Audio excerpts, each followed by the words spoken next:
She was buried in a satin dress I could no longer stand to look at. As the pastor's voice echoed through the small church, my daughter whispered into my ear words that turned my stomach. "Daddy, we need to get rid of Mom's jewelry box. It's cursed. She told me never to open it." My fingers tightened against the wooden pew. All around me, neighbors dabbed their eyes. But I felt heat building in my chest. Not sorrow. My wife had hidden something from me. Something so deep she carried it into her grave. And that box, that simple lacquered box on her dresser, became the only thing I could see, the only thing I could think about. My name is Leonard Thomas. I'm 59 years old, and people say I wear my grief like a pressed suit, clean, straight, but heavy as iron. What they don't see is the fire underneath, the rage of a man who gave everything to a marriage, only to be left with questions that bite harder than loneliness. For 40 years, I believed in her. Gloria. She was my high school sweetheart, the girl with a laugh that cracked like sunlight through storm clouds. She bore my children. She prayed beside me. She kissed me each morning before I left for work. Yet as I stood over her casket, I couldn't ignore the feeling that my life with her had been a play, a staged performance with a hidden script I was never allowed to read. That jewelry box was the locked drawer to her soul, and it was waiting upstairs in my bedroom, daring me to pry it open. The question haunted me as I drove home from the funeral alone, hands gripping the steering wheel. What secret was she protecting so fiercely that she'd rather die than let me see it? And what would I do once I found out? The house smelled like flowers left too long in stagnant water. Bouquets from the service had been placed all over the living room, but the sweet scent had already begun to rot, thick and suffocating. I walked past them like a man passing gravestones, up the stairs, down the hall, into our bedroom. And there it was, the jewelry box, black wood with golden hinges, perched on her dresser like a sentinel. For years, I thought it was just for earrings and trinkets. She never let me touch it. If I did, her smile would turn sharp, her hand would snatch it away. "That's mine, Lenny," she'd say, eyes narrowing just enough to make me retreat. I used to think it was pride or maybe just sentimental privacy. Now it felt like a locked vault. My hands trembled as I reached for it, the room thick with silence except for the rasp of my own breath. But I didn't open it yet, not that night. Instead, I sat on the edge of the bed, staring, replaying every odd moment between us. Times she went quiet on the phone when I entered the room. Times she tucked away letters before I could see them. Times she'd vanished to visit a friend without inviting me. Little things I dismissed because I loved her too much to suspect her. Now, they lined up like dominoes falling toward a truth I wasn't ready for. And here's the humiliation of it. I had been the fool, the blind husband everyone pities and whispers. My own children knew more than me. My daughter's words at the funeral weren't careless. She knew the box was cursed. She knew something. That stung worse than death.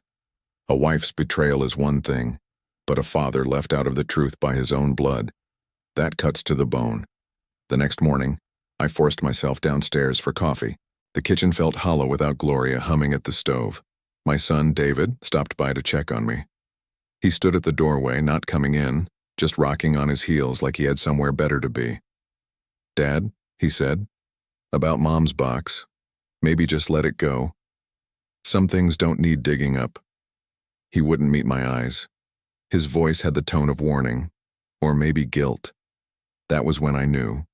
The secret wasn't just hers. My family had been keeping it from me. My own children. "David," I said slowly, gripping my mug so hard the ceramic squeaked. "What's in that box?" He shook his head, eyes wet, and muttered, "Don't, please. Just don't." Then he left, closing the door behind him, leaving me with silence and the kind of suspicion that can eat a man alive. By evening, I could no longer resist. I went upstairs, sat before the dresser, and pulled the box toward me. The wood felt colder than it should. The golden hinges creaked as if groaning against my touch. Inside, I expected pearls, brooches, maybe a letter or two. Instead, I found folded envelopes tied with ribbon, a small notebook, and a photograph that nearly made me drop the box. It was a picture of Gloria, younger, radiant, her hand wrapped around another man's arm. Not me. The man was tall, broad, with a smile that was almost too familiar.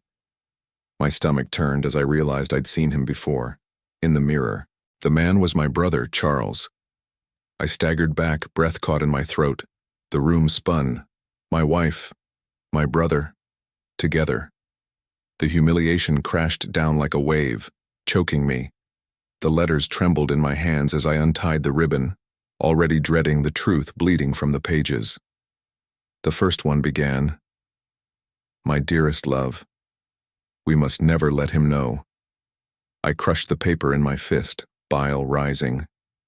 40 years of marriage, and she had carried another man, my own brother, in her heart. The jewelry box wasn't cursed.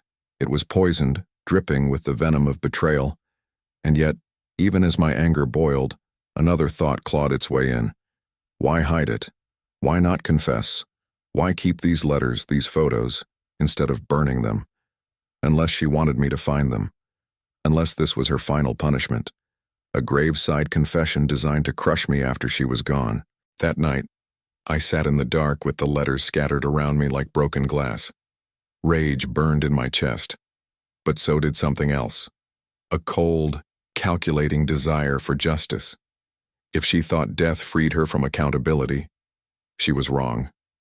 And if my children had known, if they had played along in this theater of lies, then they, too, would have to face the truth. The jewelry box was no longer hers. It was mine, my weapon, my curse to unleash. And you, listening now, have you ever stumbled upon a secret that shattered the story of your own life? Have you ever realized the person you trusted most was a stranger in your own home? Tell me in the comments where you're from and if you've ever lived through something like this. More people need to hear these stories, to know they're not alone. But that was only the beginning. Because when I dug deeper into the notebook, I discovered something worse than love letters. Scribbled in Gloria's neat handwriting was a list of dates, places, and initials, hidden meetings, rendezvous spanning decades. And beside one entry, underlined twice, was a word that froze me to the core. Son. The letters were only the surface.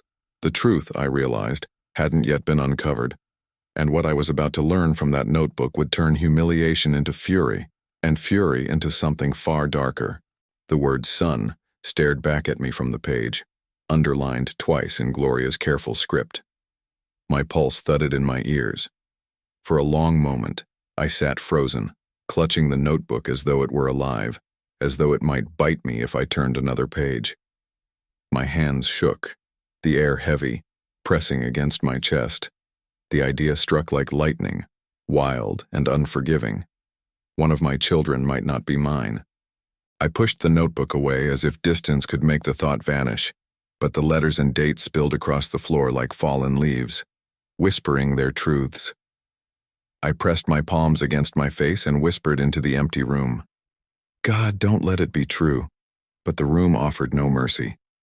The next morning, I called David back. I asked him to meet me at the old diner near the courthouse, the one where he used to eat pancakes with his mother after Little League games.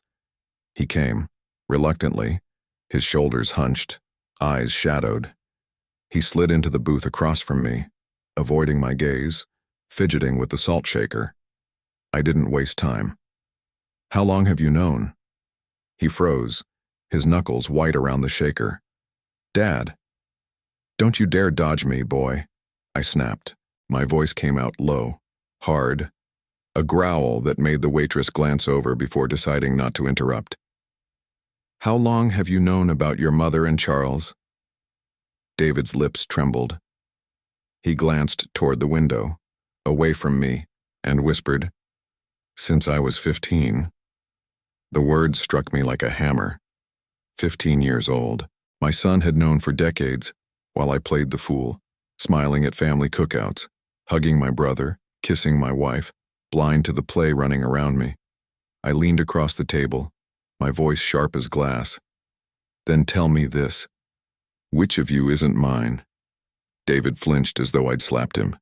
His eyes filled and he whispered, Don't make me say it. Rage boiled in me, But beneath it, a cold dread took root. The way he wouldn't meet my gaze, the way his shoulders collapsed under the question. It was enough to tell me the truth without words.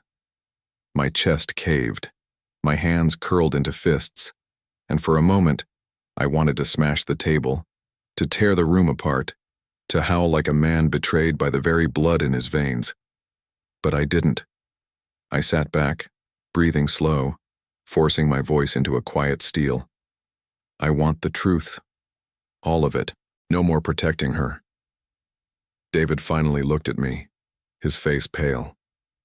"It's Anna," he said. "Anna's not yours." The name dropped like a stone in my stomach. My daughter. My sweet girl, the one who whispered at the funeral, warning me about the cursed box. My daughter who called me daddy with the innocence of trust, who sat on my lap as a child and braided my hair with clumsy fingers. She wasn't mine. She was Charles's. I clenched my jaw until it hurt. My chest burned with betrayal, grief, rage all tangled together. Gloria had carried this secret, shielded it with lies, protected Charles's child while letting me believe she was mine.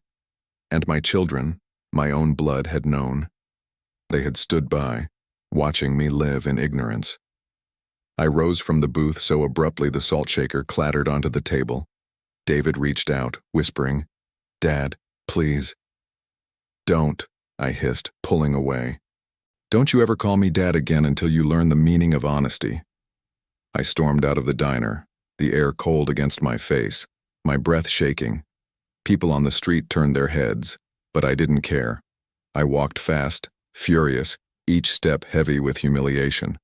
At home, the box still waited on the dresser, its dark wood mocking me. I opened the notebook again, flipping through the pages with trembling fingers. The dates stretched back decades. Charles and Gloria, sneaking off in motels, meeting at quiet corners of town, writing to each other like star-crossed lovers while I worked late shifts to pay the bills. Each word carved into the paper felt like another blade in my back. One entry made me pause. It was dated the night Anna was born. Gloria had written, "He doesn't know. He believes she's his. I can't look at his face without drowning in guilt, but I cannot let him discover the truth. This is our secret, our burden." I slammed the notebook shut, breathing hard. My hands curled around the box until the edges dug into my palms. My wife had turned my life into a stage play, my home into a theater of lies.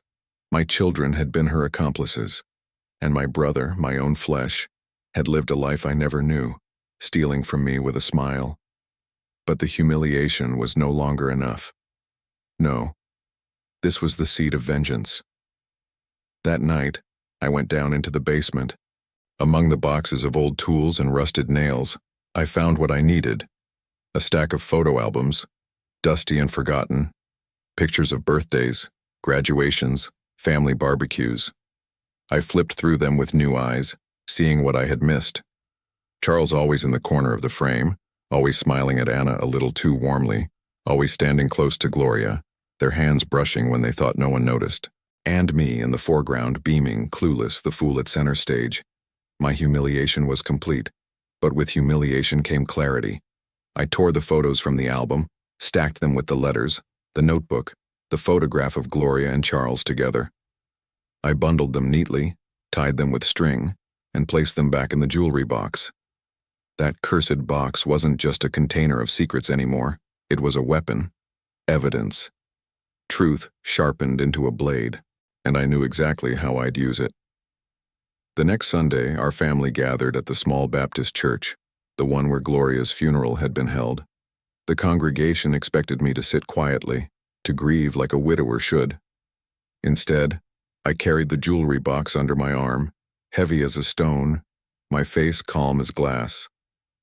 After the service, when the pastor invited families to share words, I stood. The room hushed.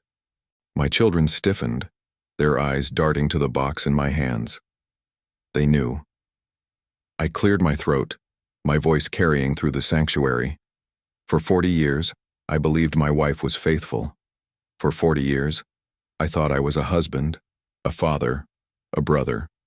But today, I stand before you not as a man of sorrow, but as a man of truth. Gasps rippled through the pews. I opened the jewelry box and held up the photograph of Gloria and Charles, my voice trembling with fury. This is what she left behind: lies, betrayal, secrets carried to her grave. But I will not carry them for her. My children shifted, pale, panicked. The congregation whispered, some covering their mouths, others staring in shock. I laid the notebook open on the pulpit, the dates and words visible for all to see. She thought death would silence the truth. She was wrong. I will not be humiliated in silence, not anymore. For a moment, silence hung heavy, thick as smoke. Then the whispers grew, spreading through the room like wildfire. My children stared at me, eyes wide with hurt, anger, fear. Anna's lips quivered, her face ashen, tears spilling as she turned to David for comfort. I stepped down from the pulpit, the jewelry box still open in my hands. My humiliation had become theirs. My silence had ended. And now, justice had begun. But little did I know, the box still held one last secret, tucked beneath the false bottom I hadn't yet discovered. And when I would find it, everything I thought I knew about revenge would twist into something far darker. The church whispers still echoed in my ears as I drove home with the box resting on the passenger seat like a silent accomplice. My children hadn't followed me. They couldn't. Their faces had been etched with horror, their voices trapped in their throats, while the congregation devoured the scandal like vultures over carrion. That was only the first strike. But vengeance, I realized, is never satisfied with one blow. Back in the house, I carried the jewelry box upstairs and placed it on the bed.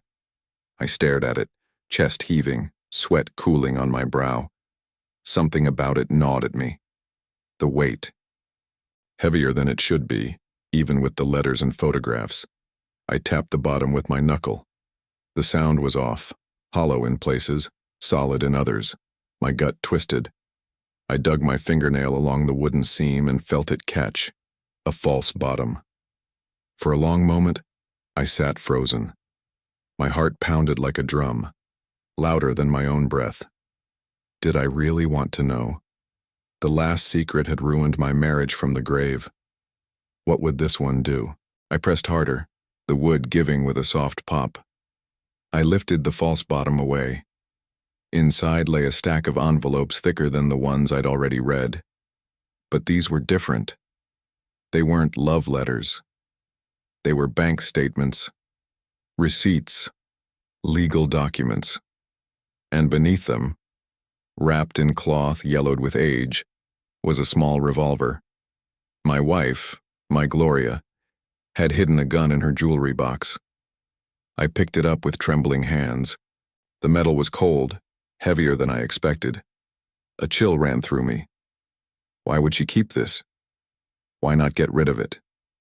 I unwrapped the documents, scanning with growing disbelief. Transfers to a secret account. Money withdrawn in small amounts over years. Not thousands, tens of thousands. Nearly $100,000 tucked away, hidden from me, all under her maiden name. My throat tightened. Betrayal of the heart was one thing. Betrayal of trust, of money, of safety, that was another. At the bottom of the stack was a letter, sealed, addressed not to me but to Charles. I broke the seal with shaking fingers. My love, if he ever discovers, you must be ready. The gun is there for you. Do not let Leonard destroy us. The money is our escape if everything falls apart. Remember, our bond is stronger than his pride. My vision blurred with fury. I dropped the letter, the words burning into my skin like acid. The gun wasn't hers. It was theirs. Their protection against me, as though I were the danger, as though I were the intruder in my own home. For years, she had slept beside me, kissed me, prayed with me, all while keeping a weapon hidden against me, a plan to run away, to take the money, to vanish with my brother. I sat on the edge of the bed, the revolver heavy in my lap, my chest hollow. Humiliation had turned into something deeper, darker. The realization that I had been an obstacle in their love story, the fool cast as villain in their secret play.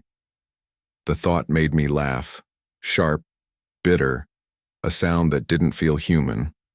My wife, my brother, my children, all of them had known pieces of the truth, and I had known nothing, but not anymore.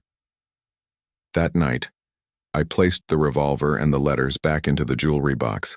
I locked it tight, slid it under my arm, and sat at the kitchen table in the dark. My mind spun with plans, with faces, with years of memories now twisted by betrayal. At dawn, I called Anna. She came reluctantly, her voice tight on the phone, but she arrived. She stepped into the house with eyes swollen from tears, her hands clenched. She looked at me like a stranger. "Daddy," she whispered, her voice breaking. The word hit me like a blade. I slammed the jewelry box onto the table. "Don't call me that, not until you tell me everything." Her lip trembled. She glanced at the box, then at me, her face pale. "I didn't want you to know, Mom." She begged me to keep it quiet. "I tried, Daddy, I tried to protect you." I barked a bitter laugh. "Protect me? You protected her. You protected him. You left me living in a lie while you smiled in my face." Tears spilled down her cheeks. "I'm sorry. I didn't ask for any of this. I didn't ask to be his." She broke off, choking on the word. I rose slowly, towering over her, my hands shaking but steadying as I spoke. "Do you know what it's like to look at your own child and see your brother's face? Do you know what it's like to realize your wife trusted a gun more than she trusted you?" Her eyes widened. "Gun." I opened the jewelry box, lifted the revolver, and set it on the table between us. She gasped, covering her mouth with both hands. "She planned to run," I said quietly. "With him. With you. With my money." Anna staggered back, shaking her head. "No, no. She loved you. She—" "Don't lie to me," I snarled. My hand slammed the table, the sound sharp as thunder. She flinched, tears streaming. For a moment, silence filled the kitchen, heavy and suffocating. Then Anna whispered, "What are you going to do?" I leaned close, my voice low and cold. What I should have done years ago. End this family charade, make the truth known, and take back what's mine. Anna sobbed, covering her face. I turned away, my chest a storm of rage and grief. That night, I sat with the box on my lap again, the gun, the letters, the money trail, the lies. It was all there, a life's worth of betrayal compressed into a single container. I thought of Gloria's grave, of the flowers wilting in the churchyard, of her name carved into stone. I thought of Charles, my brother, still alive somewhere, breathing, laughing, walking free. My fists clenched. The jewelry box was no longer just a relic, it was a curse. But curses can be turned into weapons, and I was ready to use it. Because revenge, I realized, wasn't just about exposing the truth. It was about delivering justice with my own hands. And the first step was to find Charles. I found Charles the way I always found him when life pressed too hard, sitting in a folding chair at the VFW hall, slapping dominoes like they were the only language he trusted. Saturday afternoons in our town were built from slow rituals. Men trading tall tales over styrofoam cups of sweet tea, a radio muttering Motown from a corner, grease popping in a fryer out back where catfish crisped to a perfect gold. It was the kind of place where people pretended time had manners, where your history sat in the room with you, nodding politely, not making a scene. I parked in the gravel. The sun leaned low and mean, throwing long shadows that made the brick wall look tired. I carried the jewelry box under my arm and walked inside, nodding to faces that looked away too fast. They had heard. News travels quick when it's sour. The smell inside was a mix of hot oil, Old Spice, and floor wax, domestic and ordinary, the kind of scent that said nothing bad could happen here. Lies are good at wearing familiar perfume. Charles looked up when I entered. His hand froze above the dominoes. For a heartbeat, his mouth parted, soft with relief, like I had come to make peace. Then he saw the box. His jaw hardened. The table went quiet around him. A man from church, Earl Jenkins, set down his cup and stood, the scrape of his chair loud enough to make heads turn. He knew a storm when he saw it. "Let's talk outside," Charles said, voice too calm. "Let's talk where you always sit," I answered, dropping the box onto an empty table nearby. The thud was clean, final. I kept my voice low, but it carried, because fury is a microphone even when you whisper. He stood, fussed his cap down on his head like the brim might shield him from the past.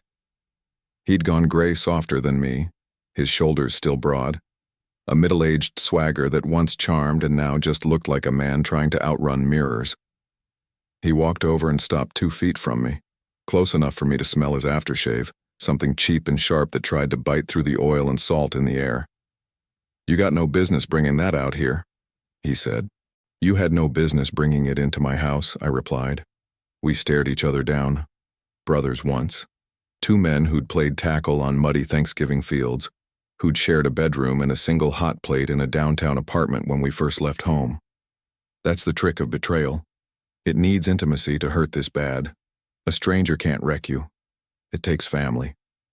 "Come on, Lenny," Earl muttered from behind him. "Don't do this in here. This is a veterans hall, not a courtroom." "It's exactly a courtroom," I said, without looking away from Charles. "This town is jury and judge both. Y'all just never tell the truth when there's funeral flowers in the room." Charles sucked his teeth. "You done made your scene in church. You gonna start a tour?" "I'm going to finish what your letters started," I said. I opened the box and flipped the lid back so he could see everything nested inside. The notebook, the packet of photos, the envelope addressed to him, the cold metal under the cloth. His eyes jumped to the gun, widened just a fraction. Enough. "Outside," he said again. "Softer. Please." "Walk," I told him. We stepped into the alley behind the hall where the friars hissed and a little smoke crawled from the vents. Gravel shifted underfoot. The brick felt cool against my back when I leaned. He stood opposite me, hands in his jacket pockets like he could hide them from what they'd done. "I'm sorry," he said, and there was no arrogance in it, no swagger, just a man saying a sentence he'd practiced for decades. "I'm sorry. You should have been my brother," I cut in. "That's all. Not my wife's secret." He flinched, eyes closing a beat. I pulled the revolver from the box by the barrel, holding it like it was a dead thing. "This yours?" "No," he said too quickly. I tilted the gun so light ran along the scuffed steel. "Then why did she write that it was for you? Why did she set money aside under her maiden name, money you withdrew in cash on Saturdays after dominoes, right out of the ATM by Jenkins Market like you thought the cameras were just decoration?" His eyes flashed. "What do you want, Leonard? You want me to prostrate myself in the gravel? You want me to go in there and confess like a sinner at altar call? Fine. I loved her. I loved her a long time. We were wrong.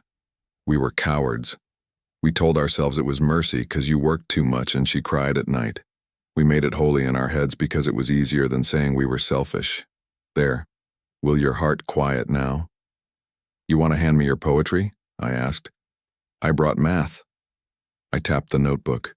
Dates and withdrawals. Hotel names. Birthdays lined up wrong.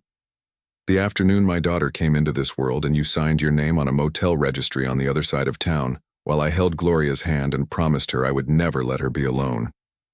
He pressed his mouth into a line, eyes wet and bright. "Stop." He said it like a prayer and a command at once. "You stop," I replied. "My life is not your hobby you put down when you get tired." We fell silent. Somewhere a dog barked. The friar hissed. A truck rattled down Maple and turned south. Small sounds. Big life. "Why the gun?" I asked finally, voice steady. "Tell me the part I don't know." He stared at me, calculating. I saw the boy he had been for a second, the one who used to read my face to see if Dad was mad before he walked into the kitchen. He exhaled. You remember the Maple and Third liquor store that got robbed in '98? Clerk got shot. People said it was some kids from across the tracks. I remember, I said. I remembered too much. The sirens, Gloria clutching my arm as we watched the yellow tape ripple in the night air, the way our town inhaled fear. His voice went quiet. It was me. The air left my lungs like a slapped bag. What? It wasn't supposed to go like that, he said, eyes on the gravel. I had a debt, gambling. I thought, one quick hit, nobody gets hurt. Clerk grabbed for something under the counter. I panicked. The gun went off. I ran. I was a coward twice over that night. I stared at him. The gun in my hand gained weight until my wrist hurt. The alley tilted, steadied. You used this. He shook his head hard. No. I dumped the piece in the creek that night. This one, our father's. Gloria kept it because she was scared I'd do something stupid again. She wrote you'd destroy us. That was her fear. You always carried righteousness like a torch. She thought you'd burn the house down to punish the darkness in it. I looked at the gun again, the old grip, the worn cylinder. I thought of Daddy's hands, of lessons on cleaning metal and treating tools like they could hear you. You left a man dead, I said. The words had no music, just iron. He nodded. I went to Gloria that night. I was shaking so hard I couldn't get the story out. She cleaned me up. She took my clothes. She told me to keep quiet. She said, Leonard's life is straight. Yours is crooked. Don't drag him into your sentence. He swallowed. She saved me. From prison. From myself. And Anna, I said, hearing my voice like it was coming from another man. He leaned his head against the brick. She didn't plan her, Leonard. Life did. We thought we could carry it. We believed if we loved her enough, we could make the guilt quiet. The alley fell into a long silence in which only my breath sounded wrong. I closed my eyes and saw Gloria's face the night the clerk died, how she cried into my shirt and told me the world was getting crueler. I had believed I was comforting her. I had not known I was holding a woman who had washed guilt from my brother's hands and decided I wasn't strong enough to know. I pushed off the wall. You're going to the police. He straightened. What purpose does that serve now? It's past statute, time, whatever. The man's gone. Nothing will reset it. You took a life, I said. You hid behind my wife's church dress and my surname. Purpose? Purpose is the widow who never knew who to hate. Purpose is me having a spine left after you hollowed it out. Purpose is truth sitting where lies ate. He rubbed his face. I can't undo it. No, I said, but you can stop pretending it was mercy. He met my eyes. You'll destroy Anna. I felt that. It hit like a mallet between the ribs. You used her as a shield the second she drew breath. He flinched. I watched the shape of guilt fit itself around him like a coat he had worn for years and never washed. The back door opened. Earl stuck his head out. Everything all right out here? No, I said without looking, but it's honest. Earl squinted, took in the gun, the box, our stances. He stepped out and let the door swing shut, giving the kind of space only a man who has buried enough friends knows how to give. He stood a few feet off, not eavesdropping, but present. A witness. Charles swallowed. If I confess now, it won't bring peace. It'll bring noise. You know how this town feeds. Let them eat, I said. I'm tired of feeding alone. He shook his head, defeated. You gonna hold that piece on me until I go? I looked at the revolver. I holstered it back in the box. No, I'm not you. He nodded like he understood that was the worst thing I could have said. Give me 2 days, he said. I'll come to your house. We'll go together. I don't want Anna to hear it from anyone else. You have until Monday morning, I replied. 9 o'clock at my door. We stared at each other one last time. The kind of look where men measure if they still recognize the boy they loved in the man they despise. He dropped his eyes first. "I'll be there," he said, and walked back through the door into the warm noise of dominoes and laughter that did not belong to either of us anymore. I stood a while in the alley, breathing. The wind shifted, bringing me the scent of catfish and cornmeal and something else, the sharp, clean smell of rain on hot pavement. The sky was clear, no storm in sight, but the scent found me anyway, like memory. On the way home, I stopped at Holloway's Cuts. Mr. Holloway was sweeping hair into a perfect little pile, his back bent, his hands steady. He was retired from the force after 30 years, kept the barber shop because old men need somewhere to tell the truth softly. Bells on the door jingled as I entered. "Hey there, Leonard," he said without looking up. "You want the usual? Or just a little human company today?" "Company," I said. I set the box on the counter, lifted the lid, showed him the gun. He didn't jump. He just let out a slow exhale through his nose, like a kettle deciding not to whistle. "You come by a storm, son?" he asked, eyes moving over the metal. "I came by an ocean." He nodded, reading the gravity in my face. "You want me to run the cereal? You still got friends who owe you favors?" "I got friends who know which drawers to open."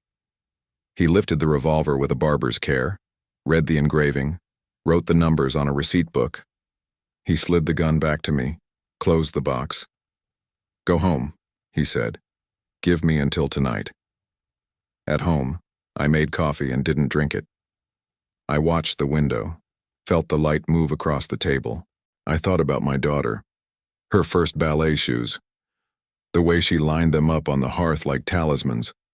I thought about the clerk at the liquor store, Mr. Patel, a quiet man who always slipped a lollipop to children at the counter.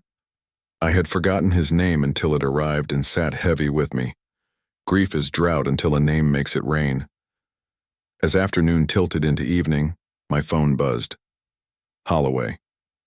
"Come by," he said. I drove before the ring fully died. The barber shop was closed, lights low. He let me in, locked the door behind me. He moved with the steady precision of a man who knows that news can take the legs out from under you. "That gun isn't flagged in the system," he said. "No ballistics on file. It's old. Older than the databank would recognize. Probably. Registered to a Leonard Thomas Sr., which I assume is your daddy." I nodded. The room tipped. I caught the chair back. "So it's our fathers. That tracks. What doesn't track is what else came up," he said. He slid a printout across the counter. They got a note on the Patel case. The slug they pulled was a .38 special. They never recovered the weapon. Witness said the shooter ran like his shoes were on fire. Young, black male, medium build. He looked at me over the paper. Half this town fit that in '98. "You're telling me nothing," I said. "I'm telling you the case is cold, but the widow still calls every year on the anniversary to ask if anyone remembered her husband's name."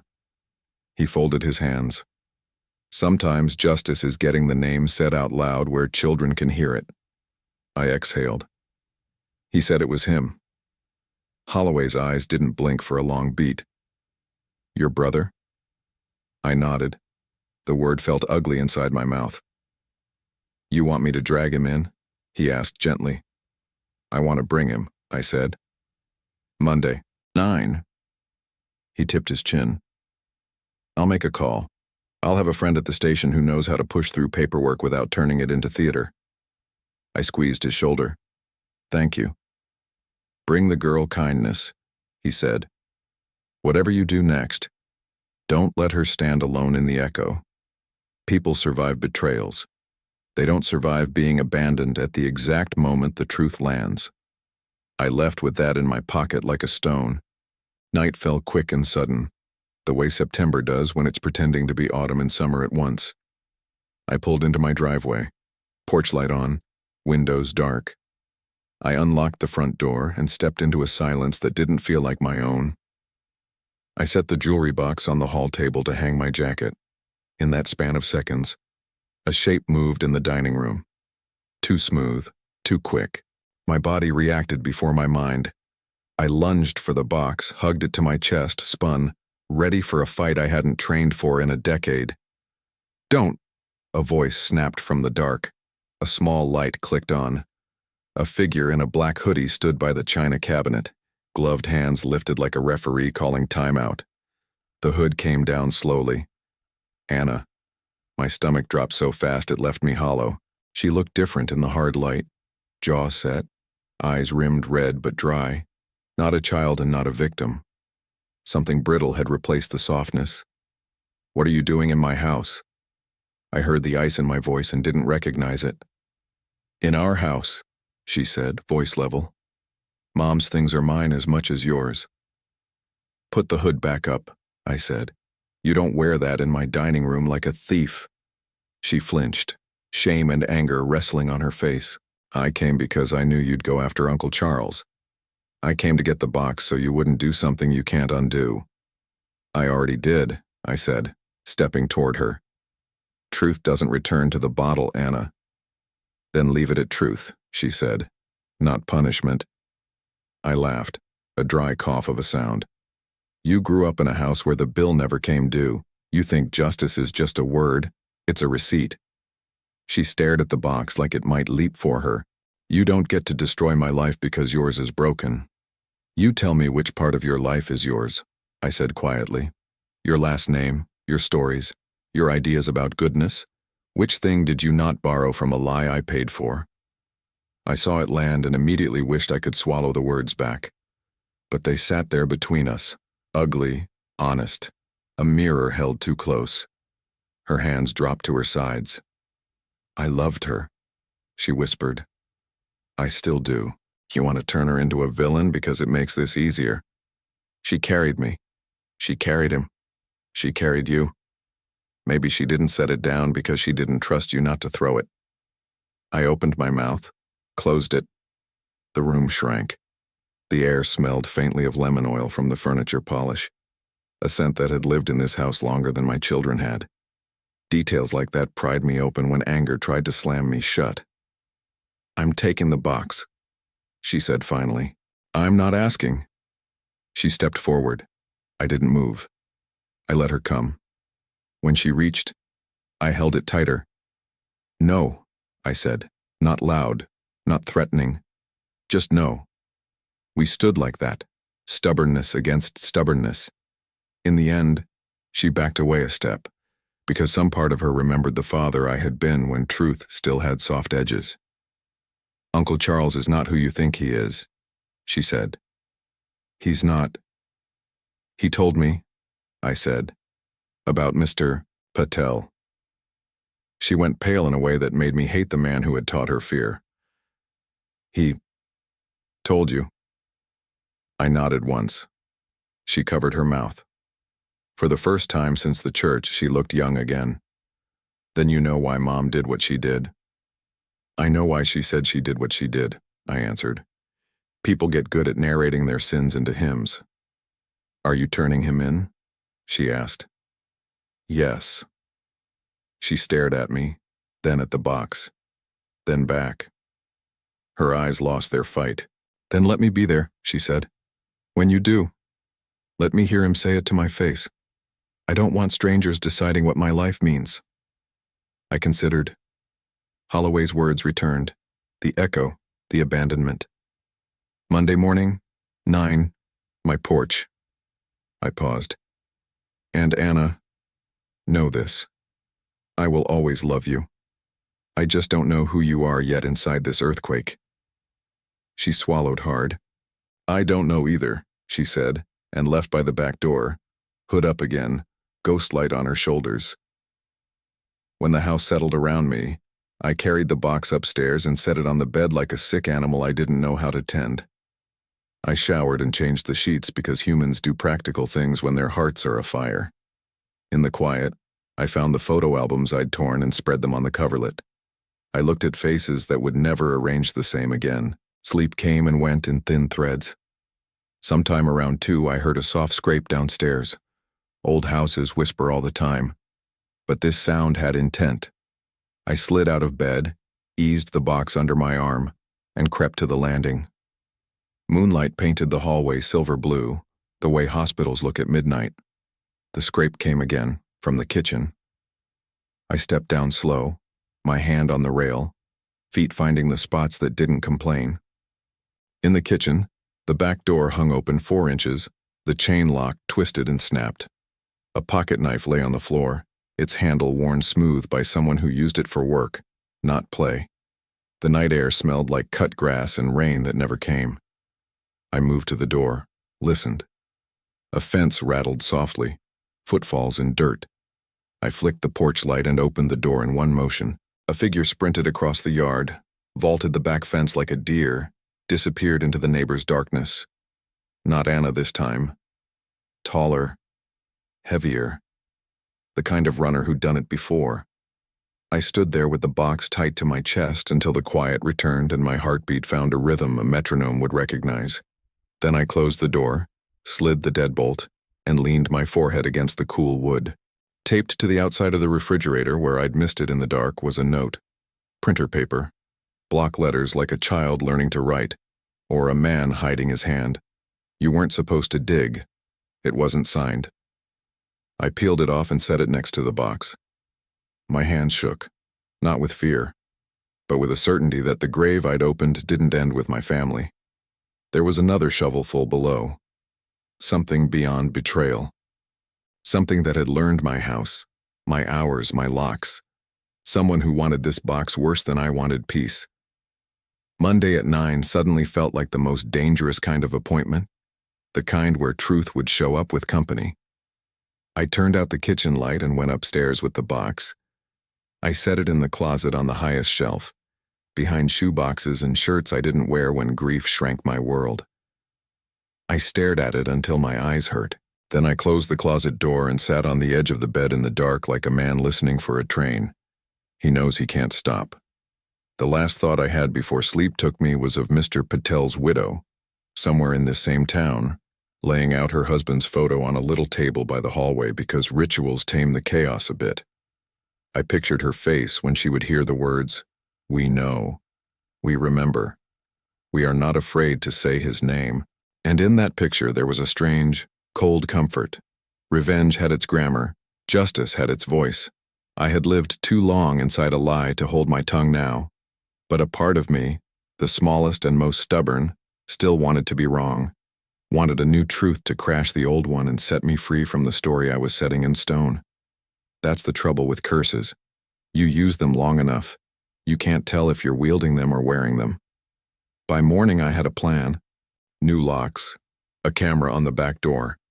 A recorded message on my phone that said in a voice not quite mine, "If you are the person who left the note, understand this. Come Monday, the police will have everything." I sent the audio to myself. A reminder that courage can be manufactured when necessary. Then I put coffee on, looked out at the dew on the grass cutting the early light into 1,000 small diamonds, and waited for the day to start misbehaving.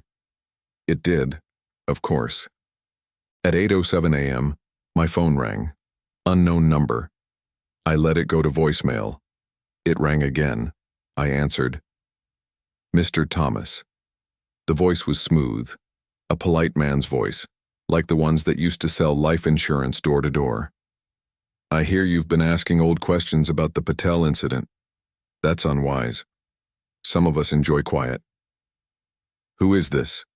I asked, my gut going cold. "A friend of your brother's from a long time ago," he said. "He owed debts to people who are still counting. Boxes like yours hold memories we prefer to let rot." "You broke into my house," I said. "You break into graves," he answered. "We all have hobbies." "What do you want?" "To inform you of a fact," he said pleasantly. "If your brother walks into a police station Monday morning, I can't be responsible for what happens to your daughter on Tuesday." My hand tightened around the phone so hard, the plastic creaked. "Say her name again and find out whether I'm a praying man today." He chuckled, unbothered. "Have a blessed one, Mr. Thomas." The line went dead. I stood very still, the phone pressed to my ear long after the dial tone. When I finally set it down, I looked at the closet, at the shelf with the box behind old shirts. Justice had a new cost. So did revenge. I had carried humiliation like a stone. Now I had to decide whether to put my children beneath it. And there it was, the turning point no one teaches about in church. When right and safe part company and you have to pick which parent you disappoint. I poured coffee I didn't taste and began to make a list, because lists were how I talked myself off ledges. At the top, I wrote 3 words that felt like a promise and a dare at once. Tell the truth. Underneath, I wrote, protect Anna. Then, don't flinch. I was still staring at the page when tires crunched in my driveway. I looked out the window. A car I didn't recognize idled at the curb. The driver didn't get out. He just sat, a shape behind glass, waiting for something I couldn't yet name. Whatever happened next, I understood this. The box wasn't cursed because of the secrets it held. It was cursed because it forced a man to choose what kind of man he is in the part of the story where he can't be tidy. And I had until Monday at 9 to decide. The car didn't leave. It idled at the curb like a thought I couldn't shake, exhaust curling into the cool morning. I pulled the curtain back just enough to see the silhouette of the driver, motionless, head tilted, sunglasses reflecting the pale sky though the sun hadn't climbed enough to justify them. A cigarette glowed faintly, its ember flaring whenever he drew a breath. He wanted me to know he was there. That was the point. I lowered the curtain, chest tight. My world had shrunk. The jewelry box upstairs, my daughter under threat, my brother's crime hanging in the air, and now a stranger outside my house.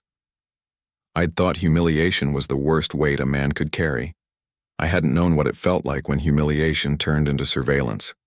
I made coffee I didn't drink, sat at the kitchen table with a pen and yellow pad. When rage is too loud, lists whisper order back into the world. At the top I wrote, what they want. Underneath, I listed 3 possibilities. 1. Silence about Patel. 2. The jewelry box itself. 3. My brother's loyalty to debts unpaid. I stared at the words until the pen dug a groove in the paper. Then I wrote on the next line, what I want. Only 1 word came. Truth. At 9 o'clock sharp, a knock rattled the front door. My pulse jumped. The car outside didn't move. I opened the door to find Holloway, the retired cop-turned-barber, standing with a grocery bag in one hand.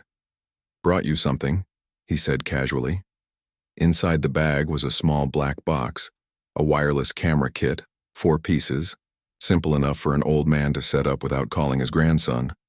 Got these at a pawn shop, Holloway said. Don't ask how cheap. I managed a thin smile. You've always had timing. You got company watching? He said quietly, nodding toward the window. Best to let them know you're not asleep at the wheel. We set the cameras up together, one facing the back door, one hidden in the living room, one covering the driveway, and one angled on the hallway upstairs where the jewelry box slept. Technology felt like armor, even if paper thin. Before he left, Holloway gripped my shoulder. You meet me tomorrow at the shop. Bring your daughter if you can. If she sees how small the truth looks when daylight hits it, she'll stop running from it. I nodded, throat tight. By afternoon, the car was gone. But its absence didn't soothe me. It sharpened the edge. Whoever sat inside wanted me rattled, and rattled I was. Anna called that evening. Her voice was brittle, as though she'd been crying, but refused to show me the cracks. I'll be there Monday, she said. I'll listen. But if you hand Uncle Charles to the police, you're handing me to them too. You're not on trial, I told her. You don't get it, she said, sharp for the first time. My whole life feels like stolen property. You think the law's gonna sort that out, gentle? Her words carved me open. Anna, stolen or not, you are mine. Nothing changes that. Silence lingered. Then she whispered, I don't know if I believe you. The line clicked dead. That night, I dreamed of doors. Every one I opened revealed another, smaller, darker. When I woke, sweat cold on my neck, I realized the jewelry box had done the same thing. Opened one truth only to reveal another beneath it. each crueler than the last. Sunday came heavy with gray skies. I drove to church, sat in the back pew. I wasn't there for God. I was there to feel the eyes of my town on me, to test if shame still had teeth. Whispers followed, yes, but so did nods. Some looked at me with pity, some with respect, some with hunger for more gossip. People crave spectacle. I gave them silence, and silence starved them. After service, I walked past the cemetery. Gloria's grave was still fresh, dirt clumped unevenly, flowers sagging.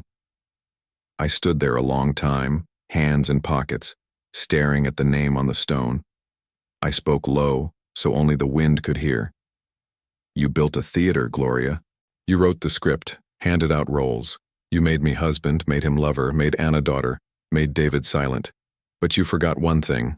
Plays end, curtains drop, and the audience remembers the truth longer than the actors do. The wind stirred the flowers. I walked away. That evening, I watched the cameras on my phone. Twice, movement flickered. Once near the back fence, once by the driveway. Each time, by the time I checked, nothing but shadows. Still, I felt less alone with the record blinking red. I laid the revolver on the nightstand, not because I wanted to use it, but because I needed to remember it was there. At dawn Monday, I brewed coffee and set out 3 cups. One for me, one for Anna, one for Charles. If justice was coming, it deserved company. At 8:45, tires crunched in the drive. A car door slammed. My daughter appeared first, hoodie down, her hair tied back, face pale but resolved. She stepped inside, looked at the cups, then at me.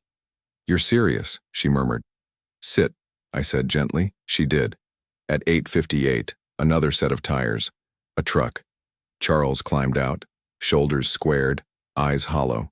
He entered without knocking, nodding at Anna, then at me.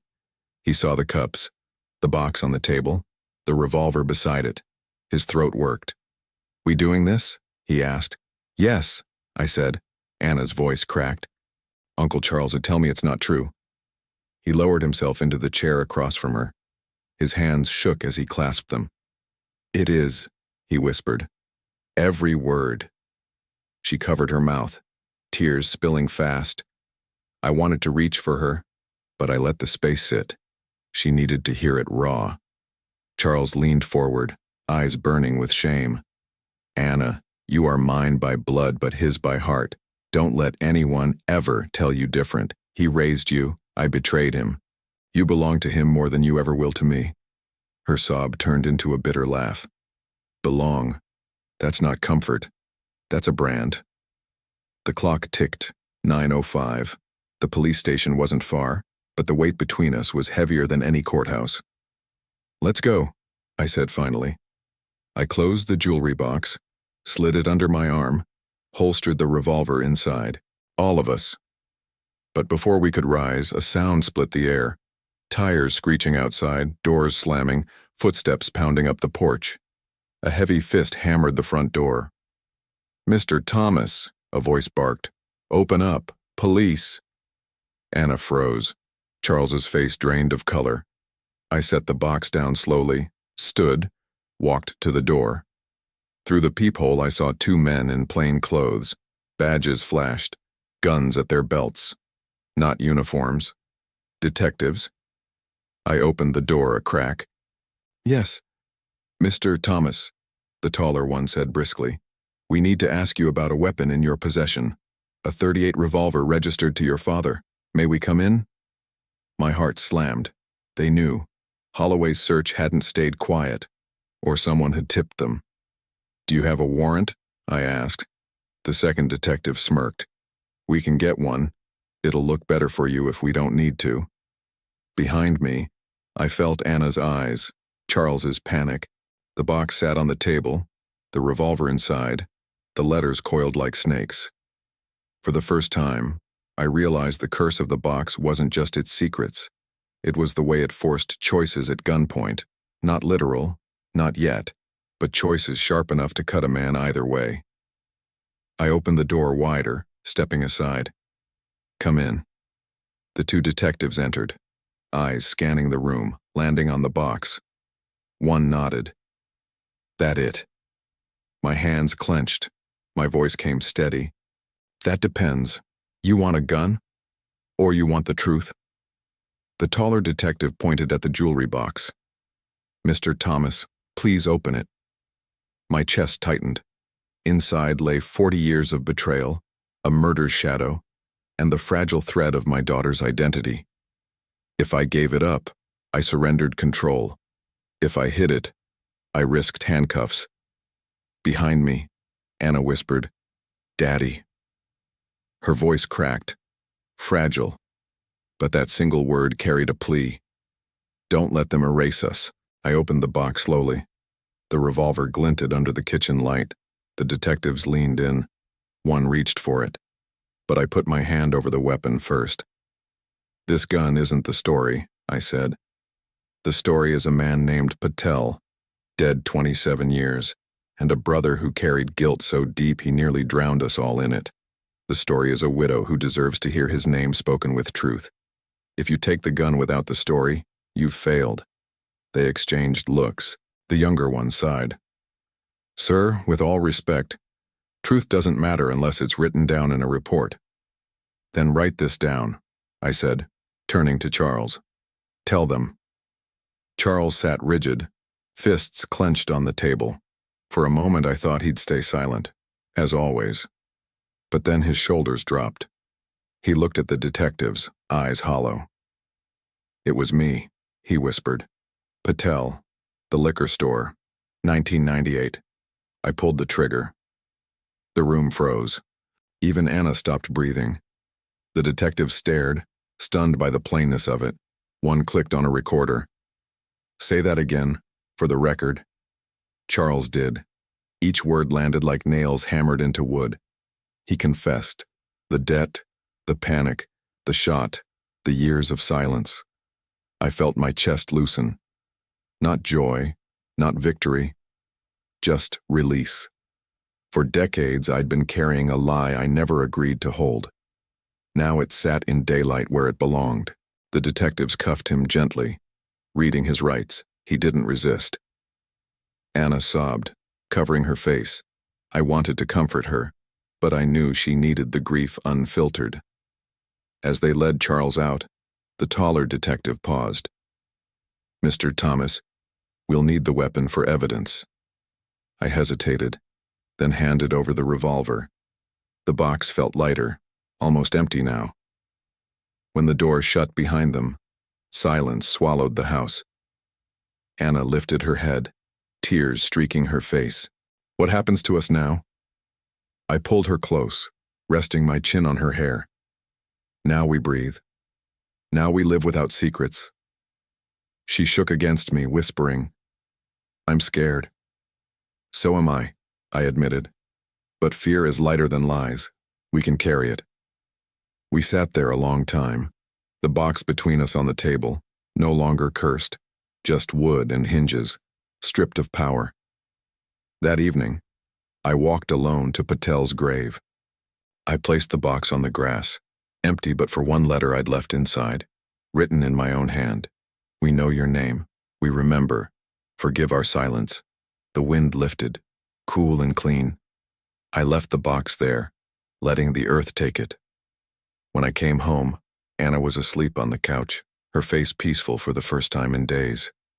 I covered her with a blanket and sat by the window, staring out at the quiet street. No cars watched, no strangers lingered. For the first time, the night felt like it belonged to me. And here's the truth I learned. Vengeance feels sharp, but it fades. Justice, even when messy, even when late, lasts. I'd been humiliated, betrayed, left carrying a curse I never asked for. But in the end, I walked through it and came out standing. I'm Leonard Thomas. I'm 59. People say I wear my grief like a pressed suit, but now I carry something lighter. Dignity reclaimed. And you? Would you have opened the box? Would you have had the courage to tear your family apart for the sake of truth? Tell me in the comments where you're from. Because somewhere, Someone is living with a secret just like this, and they need to know they're not alone.